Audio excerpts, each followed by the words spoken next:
இன்னைக்கு இந்த வீடியோல Redmi 10 Prime இதோட அன்பாக்சிங் பிளஸ் ஃபுல் ரிவ்யூ தான் பார்க்க போறோம். நான் தான் வினாஸ், நீங்க பார்த்துருக்குது டெக் சீரிஸ்.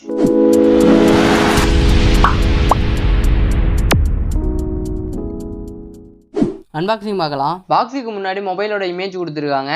பாக்ஸுக்கு பின்னாடி ஹைலைட்டான ஃபீச்சர்ஸ் எல்லாம் கொடுத்துருக்காங்க. பாக்ஸோட ரைட் சைடில் Redmi 10 Primeனு போட்டிருக்காங்க.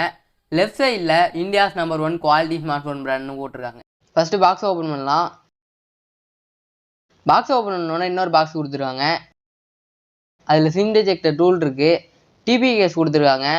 டிபி கேஸோட குவாலிட்டி ஓகேங்கிற மாதிரி தான் இருக்குது. நெக்ஸ்ட் நம்மளுக்கு புக்லெட் கொடுத்துருக்காங்க. நெக்ஸ்ட்டு மொபைல் கொடுத்துருக்காங்க. நெக்ஸ்ட்டு 22 வாட்க்கான சார்ஜர் இருக்குது. டைப் சி கேபிளும் இருக்குது. இதெல்லாம் தான் பாக்ஸில் கொடுத்துருக்காங்க. மொபைல் ஓப்பன் பண்ணலாம். மொபைலில் பூட்டப் பண்ணலாம். ஃபோனோட ரைட் சைடில் பவர் பட்டன் கொடுத்துருக்காங்க. அதே தான் ஃபிங்கர் பிரிண்ட் சென்சாரும் ஒர்க் ஆகும். அண்ட் வால்யூம் பட்டன் இருக்குது. ஃபோனோட லெஃப்ட் சைடில் 2+1 ஸ்லாட் இருக்குது. அட் டைமில் நம்மளால் 2 சிம் கார்டு போட்டுக்க முடியும், ஒரு SD கார்டு போட்டுக்க முடியும். ஃபோனோட மேலே செகண்டரி மைக் கொடுத்துருக்காங்க, ஸ்பீக்கர் கொடுத்துருக்காங்க, ஏர் பிளாஸ்டர் கொடுத்துருக்காங்க அண்ட் 3.5mm ஜாக்கும் இருக்குது. அப்புறம் ஃபோனோட கீழே மைக் கொடுத்துருக்காங்க, சி போர்ட் இருக்குது அண்ட் ஸ்பீக்கர் கொடுத்துருக்காங்க. ஃபஸ்ட்டு டிசைன்னு பார்க்கும்போது எனக்கு பர்சனலாக பிடிச்சிருந்தது. அது மட்டும் இல்லாமல் மேக் ஃபினிஷிங்கில் கொடுத்துருக்கிறதுனால பார்க்கறதுக்கு நல்லா இருக்கு. சாதாரணமாக மொபைலில் கையில் எடுக்கும் போதே லேசாக ஃபிங்கர் பிரிண்ட் பிக்கப் ஆகுது. டிபி கேஸ் போட்டு யூஸ் பண்ணுற மாதிரி தான் இருக்குது. இந்த மொபைலில் இன்னொரு முக்கியமான விஷயம் என்னன்னா வெயிட். மொபைலோட வெயிட்னு பார்த்தீங்கன்னா 192 கிராம்ஸ் இருக்குது. வெயிட் ரொம்ப லைட்டாக தான் இருக்குது. கையில் பிடிச்சி யூஸ் பண்ணுறதுக்கு வெயிட் டிஸ்ட்ரிபியூஷன் நல்லாவே பண்ணியிருக்காங்க. யூஸ் பண்ணுறதுக்கு சாலிடாக இருக்குது. நான் வச்சுருக்கிறது பிளாக் கலர். இதுவும் இல்லாமல் இன்னும் ஒரு கலர் இருக்குதுன்னு நினைக்கிறேன். நெக்ஸ்ட் டிஸ்பிளேன்னு பார்க்கும்போது இன்டோரில் நல்லா இருக்குது, அவுட்டோரில் ஓகேங்கிற மாதிரி தான் இருக்குது. எக்ஸாக்டான ஸ்பெக்ஸ் என்னன்னா 6.5 இன்ச்சுக்கான ஃபுல் HD ப்ளஸ் டிஸ்பிளே தான் கொடுத்துருக்காங்க. 90 நட்ஸுக்கான ரிஃப்ரெஷ் ரேட் இருக்குது. 180 நட்ஸுக்கான டச் சாம்பிளிங் ரேட்டும் கொடுத்துருக்காங்க. கார்னிங் உள்ள கிளாஸ் 3 ப்ரொடக்ஷனும் இருக்குது. பிரைட்னஸ்னு பார்த்தீங்கன்னா 405 நட்ஸ் கொடுத்துருக்காங்க. 90 ஹெர்ட்ஸில் வச்சு யூஸ் பண்ணும்போது நல்லா ஸ்மூத்தாகவே இருக்குது. டிஸ்பிளேல வீடியோஸ் மூவி பார்க்கறதுக்கு எப்படி இருக்குன்னு கேட்டிங்கன்னா இன்டோரில் நல்லா இருக்குது, அவுட்டோரில் ஓகேங்கிற மாதிரி தான் இருக்குது. இந்த பட்ஜெட்டுக்கு டிஸ்பிளே இன்னும் இம்ப்ரூவ் பண்ணியிருந்துருக்கலாம்.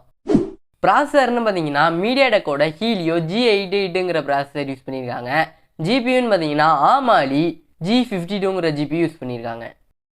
கேமிங் எப்படி இருக்குன்னு கேட்டிங்கன்னா நல்லா இருக்குது. அப்டேட் ஆகிறதுக்கு முன்னாடி நிறையவே லேக் இருந்தது. ஆனால் அப்டேட் ஆனதுக்கப்புறம் நல்லா ஸ்மூத்தாக இருக்குது. பப்ஜி நியூ ஸ்டேட் ப்ளே பண்ணி பார்த்தேன். கிராஃபிக்ஸ்னு பார்த்தீங்கன்னா HD வரையும் நம்மளால் வச்சுக்க முடியுது. ஆனால் கேம் ப்ளே பண்ணும்போது மொபைல் கேமரா கிட்ட வார்ம் ஆகுது. ரேம் அண்ட் ஸ்டோரேஜ் டைப்னு பார்த்தீங்கன்னா LPDDR4Xக்கான ரேம் டைப் கொடுத்துருக்காங்க. ஸ்டோரேஜ் டைப்னு பார்த்தீங்கன்னா eMMC 5.1 கொடுத்துருக்காங்க. ஸ்டோரேஜ் டைப் UFS கொடுத்துருந்துருக்கலாம், ஆனால் இங்கே கொடுக்கல. நெக்ஸ்ட் UIன்னு பார்த்தீங்கன்னா MIUI 12.5 மேலே Android 11 ரன் ஆகுது.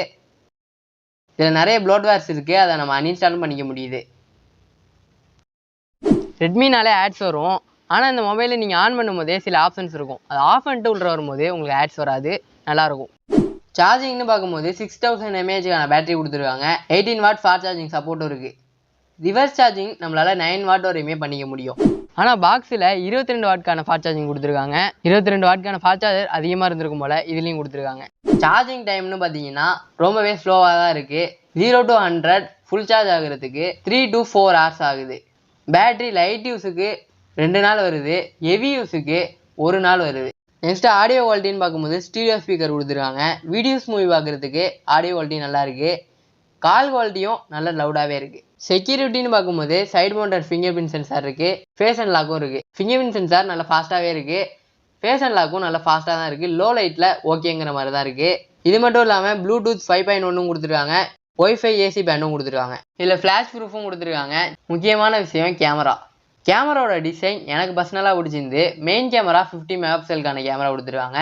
அல்ட்ரா வைட் 8 மெகாபிக்சல் கொடுத்துருக்காங்க. 2 megapixel macro, 2 megapixel depth sensor இருக்குது. ஃப்ரண்ட்டில் செல்ஃபிக்குன்னு பார்க்கும்போது 8 மெகாபிக்சல் கொடுத்துருக்காங்க. சாம்பிள் இமேஜ் அண்ட் வீடியோ பாருங்கள், எப்படி இருக்குன்னு கமெண்ட்ஸில் சொல்லுங்கள்.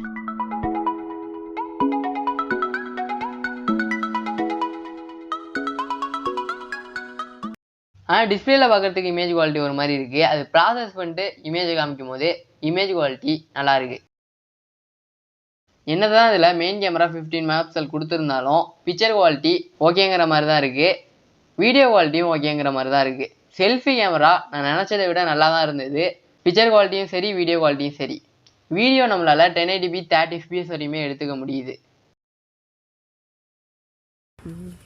வீடியோட குவாலிட்டி ஸ்டெபிலிட்டி எப்படி இருக்குன்னு கமெண்ட்ஸில் சொல்லுங்கள். இப்போ நம்ம செல்ஃபியில் 1080p 30 fps எடுத்துகிட்ருக்கோம். குவாலிட்டி ஸ்டெபிலிட்டி எப்படி இருக்குன்னு கமெண்ட்ஸில் சொல்லுங்கள். கேமரா எப்படி இருக்குன்னு கேட்டிங்கன்னா ஓகேங்கிற மாதிரி தான் இருக்குது. இந்த செக்மெண்ட்டில் பரவாயில்ல. ஃபைனலாக இதோட ப்ரைஸ்ன்னு பார்த்தீங்கன்னா 4GB 64GB இன்டர்னலோட 12,500 ப்ரைஸ் பண்ணியிருக்காங்க. 6GB 128GB இன்டர்னலோட 14,500 ப்ரைஸ் பண்ணியிருக்காங்க. இதெல்லாம் வச்சு பார்க்கும்போது இந்த செக்மெண்ட்டில் இதே மாதிரி நிறைய பிராண்ட்ஸ் இருக்குது. ரியல்மியாக இருக்கட்டும், போக்கோவாக இருக்கட்டும், மோட்டோவாக இருக்கட்டும், எல்லாத்துலேயுமே நிறைய மொபைல்ஸ் இருக்குது. அதெல்லாம் பார்த்துட்டு உங்களுக்கு இந்த மொபைல் பிடிச்சிருந்தா நீங்கள் இந்த மொபைலை வாங்கலாம். உங்கள் ஃப்ரெண்ட்ஸ் யாராச்சும் மொபைல் வாங்கணும்னு நினச்சாங்கன்னா உங்களுக்கு இந்த வீடியோ ஷேர் பண்ணி விடுங்க. இன்னொரு இன்ட்ரெஸ்டிங்கான வீடியோ பார்ப்போம். பாய்.